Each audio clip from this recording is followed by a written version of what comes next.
Starting live. Am I live? Yeah. Everything I have says live. Can anybody see me? Oh, okay. Okay, now it's doing something. Live. Yeah, you're live. Yay! Okay. Hey, guys. All right. So sorry for the delay. Hi, everybody, and welcome to LIFEStream. I am Jill Swing, president and co-founder of South Carolina Compassionate Care Alliance, and today is our very first LIFEStream on YouTube. So sorry for the delay. We were getting some technical difficulties worked out, which I think we were able to accomplish. And anyway, so I'm so excited to be here for our very first LIFEStream on YouTube. And we originally started calling these live streams because that's what we are. We're just streaming information live so that you guys can comment or ask questions while I am presenting this broadcast. But in talking to some of our other advocates, we talk a lot about medical cannabis. That is our main focus, and access to that medicine for ourselves or for our loved ones is actually has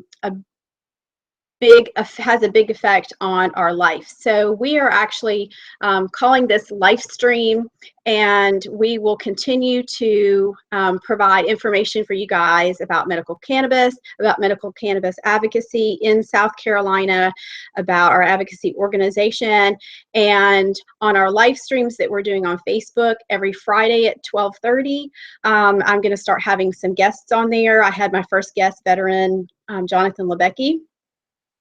And anyway, we'll continue to have guests appear with me on Fridays. So these are just little snippets. I'm not going to spend a whole hour talking today, hopefully, but I did want to tell you a little bit about South Carolina Compassionate Care Alliance and our advocacy efforts and how everyone can get involved. So first of all, South Carolina Compassionate Care Alliance is a grassroots advocacy organization. We are made up of patients, parents with chronically ill children, and other advocates who support the use of cannabis for medicinal purposes. And I want to emphasize that to everyone. What we are talking about here is medicine. We are not talking about full legalization for recreational use, for adult use, whatever you want to call it. This is strictly for patients like my daughter, like so many others of you who have family members who can benefit from this medicine. It is not legal in our state, but it is legal in 29 other states across the country. And patients who happen to live in South Carolina shouldn't have to continue to suffer just because we don't have legal access to plant medicine in cannabis. So that's really the main thing I want to drive home to you guys today, is that you can get involved. I encourage you to go to our website, which is www.sccompassion.com, and you can subscribe to our blog. You can sign up to receive our emails. And most importantly, we are providing educational information for advocacy. And when I talk about advocacy, I want to explain a little bit about what that means. So we have a bill that it's called the South Carolina Compassionate Care Act. It was introduced at the very beginning of session in January of 2017 this year. And in South Carolina, we have 2-year sessions. So they start, this session started in 2017 and will finish up in 2018. So every bill that gets introduced has that time frame or that window to get passed. And so we've already been through the first half of this legislative session, and we will be hitting the second half of the session in January. So now is the time, guys. I mean, all these people that are on Facebook that are saying, yeah, we need to have, we need to get this legalized. Yeah, we do. But, 2 or 3 moms with sick kids aren't going to make it happen going to the State House and asking for help from our legislators. We need everyone getting involved. So if you're watching this video, if you can hear my voice, I need you. I need every single person. I had a very smart friend who told me this recently. Have to convince 170 people up there in Columbia that we need this program for our state. 170 people. But that's a lot of people for Jill Swing to sit down with and convince and talk to. And not everybody's going to meet with me because they're going to listen to their constituents, which means they're going to listen to the people that live in their district and that put them in office. So if you want this bill passed, if you have a loved one, or if you yourself have a medical condition and you feel like this might benefit you, y'all need to make the phone calls. You need to get involved. And I'm going to give you a little tip, a little Advocacy 101 on how to do that. So first of all, if you go to the State House website, it's www.scstatehouse.gov, and click on Find Your Legislators, enter your address, and it will pop up with your all of your representatives. Now, it does get a little bit confusing. The first couple that are on there are actually your congressional leaders. Okay, so those are the guys up in DC. We're not talking about those guys right now today. We're talking about your people here in South Carolina, your House member and your senator. And then the next thing you need to do out of that, go back to the homepage of the scstatehouse.gov website and click on either the Senate or the House of Representatives and go to members. And then that will give you an alphabetical list of all of the members that are within that body. And click on the person that you found to be your representative or your senator. And there will be a complete profile of that person, including contact information. And like I said, they're not in session right now. So everybody is at home in district. They occasionally have a meeting or two up in Columbia, but for the most part, they're at home. And this is the very, very best time to have the opportunity to sit down and talk with these guys. And I mean, they need to hear from you, okay? I mean, these people, I see it and I hear it all the time. They need to do what we want them to do. We elected them, we put them in office, they work for us. But you know what? If you don't let them know what you want, they're not mind readers. They're not going to know, okay? So you need to reach out to them, and usually they'll have a business number and a personal number listed. Those numbers are public information. They anticipate as public officials getting phone calls on those numbers. So don't be intimidated or feel like you're bothering them if you're calling them. They've provided that information in their profile, so they know that they're going to be hearing from constituents on those phone numbers. Now, don't call at midnight. I mean, be reasonable. Call within business hours. And I would encourage you to do one of two things. If you are, or if you are disabled and it's difficult for you to get out, then try to just get a phone call conversation. And it may be a situation where you talk to somebody's secretary, somebody's assistant, and they'll make an appointment for you either for a voice phone call conference or for an in-person conference. So make that phone call and don't say, yeah, I need to do that. I mean, it's a world of procrastinators, right? Do it today. I mean, do it as soon as you get off of this media event, and call these guys and talk to them. And then people say, well, I don't know what to say. This is a little bit intimidating. Here's this big elected official and I'm just, this normal, housewife, or I'm just a normal guy. Well, these are all normal guys too, okay? So, I mean, of course, you always want to treat them with respect, just like you would anybody, but they need to hear your story.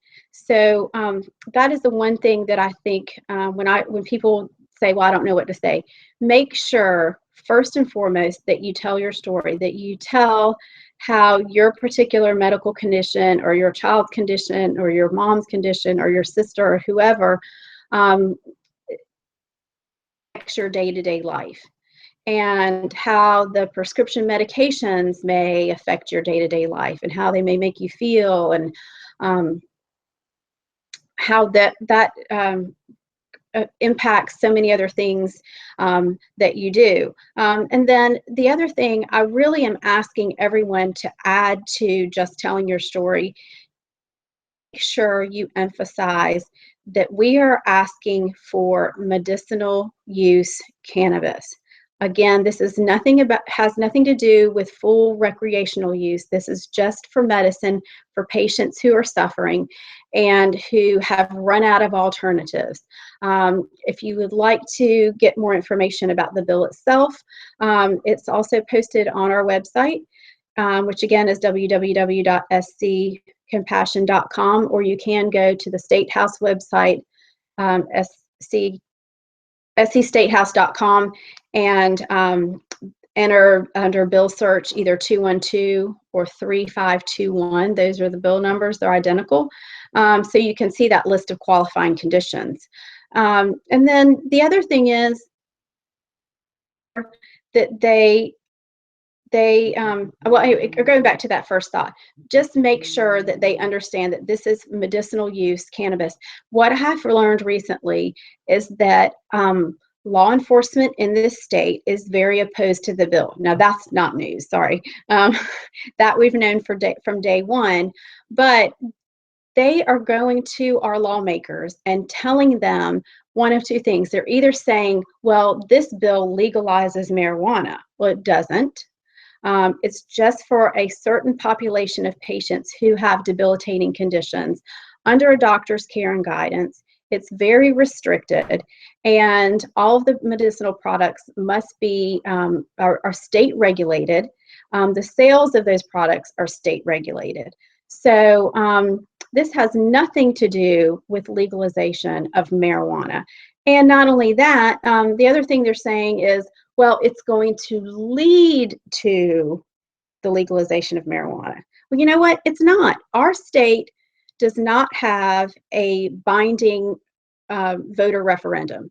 In other words, you know, people say, well, when are we going to vote on this? When are we going to vote on this? Well, we as people in the state of South Carolina do not have the opportunity to vote on particular pieces of legislation, guys. Okay, and every single state that has legalized marijuana so far has done that from the voters. Okay, so the only way that marijuana, cannabis, whatever you want to call it, is going to be legalized in this state is if the lawmakers do it. So if a lawmaker is standing in front of you saying, well, I'm afraid this is going to lead to full legalization. Well, guys, you're the only ones that can make it happen. So, you know, if you're worried about yourself, I guess. I don't know, it's weird. So anyway, just make sure that you convey medical cannabis only. And, you know, this is for patients. This is for people who are suffering. So we really need to convey that message. And then again, like I said, just telling your personal story is going to have the greatest impact. If they have questions about the bill, if they have questions about the science part, or does it really work, or, you know, oh, it's not FDA approved. If there are things that they throw at you that you just don't have answers to, write those down and be sure and follow up. And if there's a question you just can't answer, you can certainly contact me. My email is jill@sccompassion.com, or you can reach out to me on Facebook Messenger. But certainly, I'm happy to help anybody. If you've got questions prior, if you get that appointment and you just want to quickly run through what you're going to say, just to feel safe and secure about it, let me know. We have advocates around the state who are experienced in meeting with legislators and going to Columbia. If you want a buddy to go with you, we can do our best to try to find somebody that can team up with you to accompany you on one of those meetings. But, you know, we're all adults. I mean, do it. Just do it. I encourage everybody to get involved. Now is the time to do it, and it's going to take action. Now, for those of you that it's harder to get out, or you have time restraints, or you have to work during the day, it's difficult to get an appointment, we're going to start doing some things that are a little bit more a little bit easier for those guys who are more limited just to online access. So we're going to be doing some form letters, the click and shoot guys that you can just click and send an auto letter to your legislator asking for this bill to get passed. But I will say the most effective way to interact with your legislator and to ask them for help is in person, one-on-one, eye to eye. So I encourage you to do that. I encourage you to get involved. SC Compassionate Care Alliance, we're here to help. We're here to answer any questions you may have. And for my first YouTube live stream, I just feel like this is the biggest, most important message that I can convey to everyone today. So I don't want to take up a lot of time with these on YouTube. I'll be doing a more extensive stream on Friday on Facebook at 12:30. So I hope you all would join me for live stream on YouTube.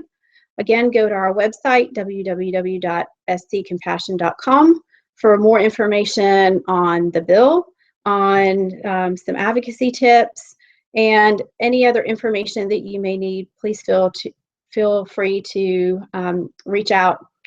And I just appreciate everybody watching our very first YouTube live stream today. I appreciate your patience on the front end, since it did take a few minutes for me to get logged in. Hopefully when I do this next week, I will be a little more proficient at it. But I think how YouTube works, my son's on YouTube all the time watching videos. I'd love for you to subscribe to our YouTube channel. If you like what you saw today, give me a thumbs up. If you didn't, be kind, and because it is all about compassion, right? So and that's our message. So anyway, you guys have a great afternoon, and hopefully I'll see you Friday on LIFEStream on Facebook. If not, I'll see you next week on LIFEStream here on YouTube. Have a good one. Thanks.